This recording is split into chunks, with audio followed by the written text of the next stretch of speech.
Hi everyone, this is me Bilal here from microcontrollerslab.com. This video is a demonstration of how to use photoresistor module with Arduino. For demonstration purpose, we are using one LED, and whenever light is below a certain level, this LED will turn on.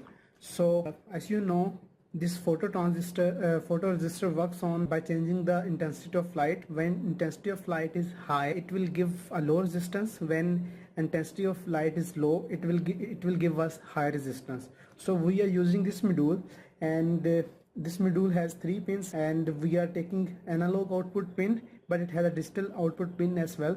So when intensity of light is low, this LED will glow, and when intensity of light is high, this LED will remain off.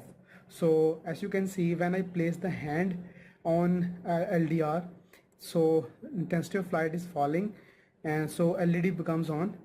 Again, when I take my hand off from LDR, LED is off.